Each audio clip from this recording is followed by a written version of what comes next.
मुस्तकीम भाई और हम लोग तो 3 रोज़ 4 रोज़ से मुंबई में थे हाई कोर्ट में, और 28 अप्रैल 2022 को हमने हाई कोर्ट में पिटीशन दाखिल की है।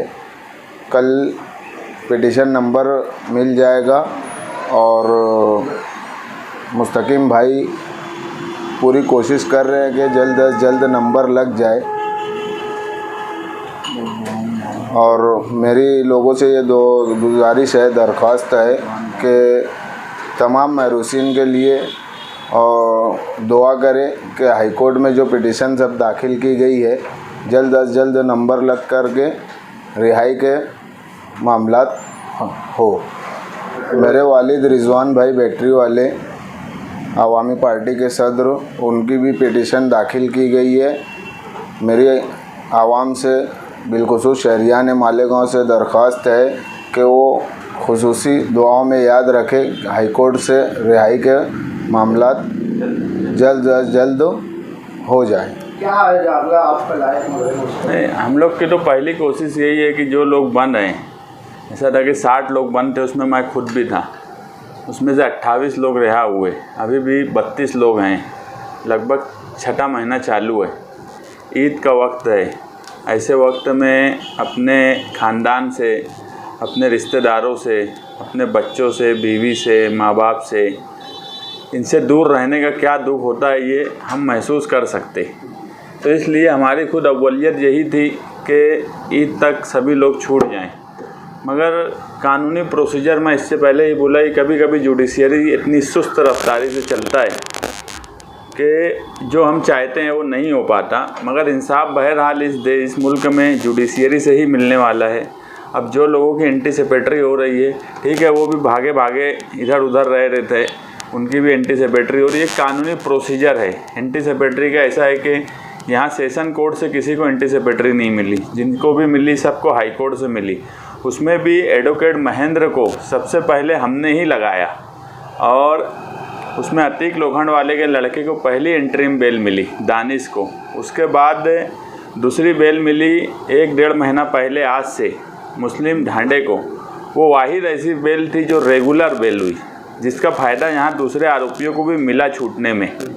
बाकायदा सेशन कोर्ट ने फाइंडिंग की, उनका वो किया कि यार ये बेल हुई है, क्योंकि वो रेगुलर बेल थी। उसके बाद कई लोगों की एडवोकेट महेंद्र के पास ही फिर सब गए। और अपने मालेगांव का एक वो भी है कि यार एक तरफ एक लाइन लग जाती।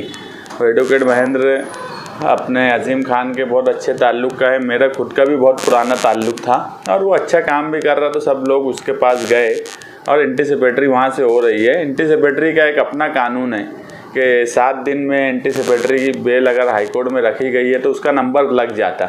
मगर अफसोस की बात यह है कि रेगुलर बेल के साथ ऐसी कोई टाइम बॉन्डिंग नहीं है कि वो कितने दिन में लगेगा। वो 8 दिन में भी लग सकता, वो महीना 2 महीना भी लग जाता। अब शाहरुख खान का लड़का है अगर, तो 1 दिन में लग जाता। अब अपने तो शाहरुख खान के लड़के हैं नहीं कि 1 ही दिन लग जाए। तो जुडिशरी भी कहीं ना कहीं कुछ चीज़ें हैं जो समझ बूझ लेना पड़ता। अब रेगुलर बेल अभी हम लोग कई लोगों की दाखिल करके आए, महेंद्र के पास भी दाखिल करे, हमने सीनियर काउंसिल भी खड़ा करे। उसमें नासिर किराना वाले की पहले से ही दाखिल थी, उसको विड्रॉल किए और विड्रॉल करने के बाद यहाँ पर लाए। और बड़ा अफसोस की बात है कि उनकी बेल का नहीं होना, ये हम लोगों की भी समझ में बात नहीं आ रही। यार कोई उनके ऊपर इल्ज़ाम नहीं है, कुछ नहीं है, चार्जशीट भी क्लियर है, मगर उसके बाद भी उनकी बेल नहीं हुई। जबकि उनकी कैटेगरी के दूसरे कई लोगों की बेल हो गई। 28 लोगों की बेल हुई, उसमें कई लोग जो चार्जशीट में जो रूल बताया गया वो उसी कैटेगरी के था। उनकी तो ना कहीं तकरीर थी, ना वो जुलूस में आए, वो सिर्फ हुसैन सेठ कंपाउंड में उनका फ़ोटो है और वो वहीं से आकर वहीं से चले गए थे। इससे ज़्यादा वो कहीं नहीं थे, मगर उसके बाद भी उनकी बेल नहीं हो पा रही है। बड़े अफसोस की बात है। अभी उनकी भी बेल सीनियर काउंसिल की तरफ से रखे है। हमारे इमरान भाई बैटरी वाले हैं, ये भी उनके वालिद रिजवान भाई बैटरी वाले की बेल सीनियर काउंसिल से रखवाए हैं, और कोशिश कर रहे हैं कि यार 6 मई तक अभी कोर्ट चलने वाली है। उसके बाद वेकेशन, गर्मी की तातील की 1 महीने की छुट्टी है। अगर ये 6 मई तक कोई तारीख मिल गई, बस हाई कोर्ट में अभी सवाल ये है कि तारीख का रेगुलर बेल का मिल जाना ही जीत है। कोशिश अपनी तरफ से पूरी कर रहे हैं। सीनियर काउंसिल लगाने की भी यही वजह थी, मगर वक्त इतना कम है, इसमें आज मैं कोई बात नहीं बोल सकता कि 6 मई तक लग ही जाएगा क्या। अगर 6 मई तक नहीं लगा तो फिर मामला जून में चला जाएगा। कोशिश करना अपना काम है, कोशिश पूरी ताकत से कर रहे हैं। दुआ भी कर रहे हैं कि 32 लोग हैं अभी सेंट्रल जेल में, कि सभी लोग जल्द से जल्द छूट जाएं। कल वापस आयशा नगर के जो CR नंबर 76 है उसमें 3 लोगों की बेल कल रखे हैं। उसमें रईस रिजवी है, इमरान शेख है, अतीक सईद है। यहाँ पर सेशन कोर्ट में उसमें ईद का भी हवाला दिए हैं कि ईद का वक्त है, 6 महीने से ये लोग हैं। अजीम खान और उनकी टीम ने वो बेल रखी है। बस उम्मीद पे दुनिया कायम है। दुआ करे कि अगर कुछ चमत्कार हो जाए और वो लोग अगर यहाँ सेशन कोर्ट से भी अगर छूट जाएं तो एक कड़ी टूट जाएंगी। हम लोग पूरी कोशिश ये कर रहे हैं, हर तरफ कोशिश कर रहे हैं कि यहाँ पर या हाई कोर्ट में एक वकील के बजाय दूसरे भी वकील लगाए जाएं। इमरान भाई का भी और हमारा यही मशवरा हुआ था कि यार दूसरा कोई वकील लगाए, ताकि अगर एक वकील तारीख लेने में अगर कामयाब नहीं हो पाया तो कोई दूसरा हो जाए। ये सोच कर ही सब तरफ सेशन कोर्ट से हाई कोर्ट तक एक जुडिशियरी सिस्टम को समझ कर काम कर रहे हैं। बाकी अल्लाह की मर्ज़ी, जो भी फैसला होगा वो तो अल्लाह ही की तरफ से होगा। बस कोशिश करना अपना काम है। कांड के बाद होल्ड लगी हुई है, वो छोड़ रहा है तो समझ रहा है कि मैं छोड़ा है, तो आप उसको क्या नजर से देखते हैं? तो ऊपर वाला छुड़ा रहा सबको। यहाँ तो मार्कस लेने के लिए लोग कोशिश कर रहे हैं ना। अब वो कौन मार्कस ले रहा, क्यों ले रहा, वो मेरी समझ के बाहर है।